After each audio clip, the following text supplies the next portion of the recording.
नमस्कार। आज हम समझने वाले हैं कि एक टॉपर आखिर सोचता कैसे है, उसकी तैयारी का तरीका क्या होता है। बेसिकली एक कॉम्प्लेक्स टॉपिक को बिल्कुल सिंपल बनाएंगे।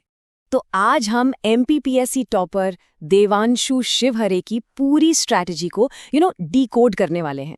और उनकी पूरी सफलता का जो राज है ना, वो इसी एक सोच में छिपा है।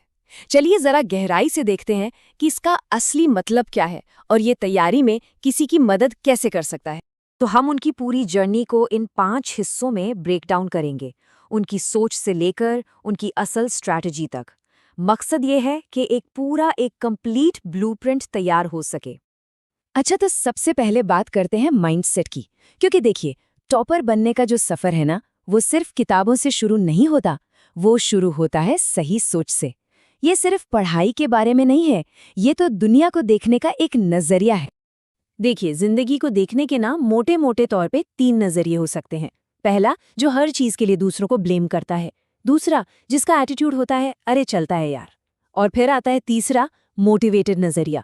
देवांशु इसी तीसरे रास्ते पर चलते हैं। मतलब जो है उसमें खुश हैं, लेकिन हमेशा हमेशा बेहतर करने की कोशिश में लगे रहते हैं।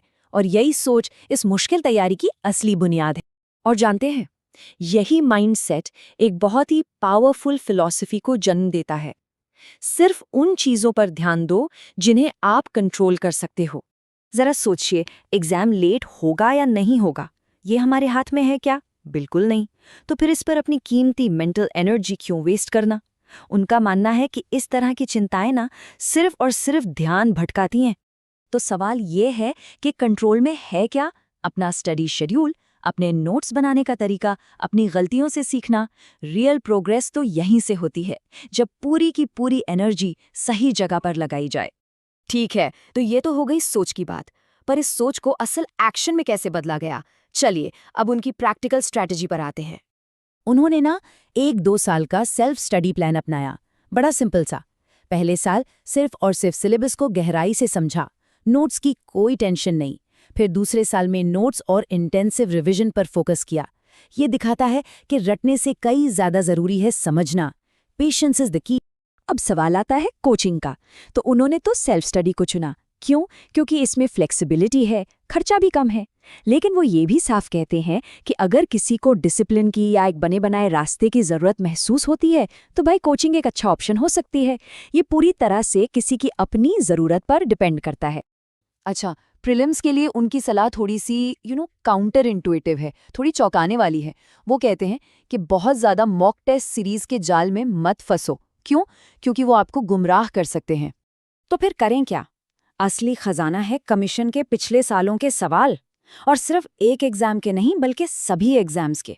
असली पैटर्न वहीं छिपा है, किसी कोचिंग के मॉक टेस्ट में नहीं। तो ये तो हो गई पढ़ाई लिखाई की बात। लेकिन ये जो सफ़र है ना, ये सिर्फ एकेडमिक नहीं है। ये असल में किसी के सब्र और फोकस का इम्तिहान है। स्टूडेंट लाइफ के प्रेशर्स और डिस्ट्रैक्शन से बचने के लिए उनका एक बड़ा सीधा सा सिद्धांत था, इंटरैक्शन विदाउट इंडल्जेंस। मतलब लोगों से मिलो जुलो बात करो, लेकिन इतना मत उलझ जाओ कि अपने मेन गोल से ही भटक जाओ। और ये कहानी ना बड़ी ब्रिलियंटली दिखाती है कि शहर की चकाचौंध और डिस्ट्रैक्शंस के बीच अपने मकसद से भटक जाना कितना कितना आसान है। वो इस बात पर बहुत जोर देते हैं कि किसी भी एस्पिरेंट को शहर एक खास मकसद से भेजा गया है। उस मकसद को और उस परिवार को कभी नहीं भूलना चाहिए, जिनकी जिंदगी बेहतर बनाने के लिए ये सारी मेहनत हो रही है। और आखिर में सालों के इस संघर्ष के बाद जब वो रिजल्ट आता है, तो क्या होता है? सालों की मेहनत, सालों का प्रेशर, और फिर जब वो नतीजा आता है तो वो पल कैसा होता है? देवांशु बताते हैं कि दोनों बार सिलेक्शन के बाद वो बस 10 से 15 मिनट तक लगातार रोते रहे। ये सालों से दबे हुए तनाव का एक इमोशनल आउटबर्स्ट था। और आखिर में वो इस पावरफुल लाइन के साथ अपनी बात खत्म करते हैं कि असली जीत सिर्फ रैंक में नहीं है, बल्कि अंत तक हिम्मत ना हारने में है। तो सवाल ये है कि इस सफर के लिए कोई तैयार है या नहीं?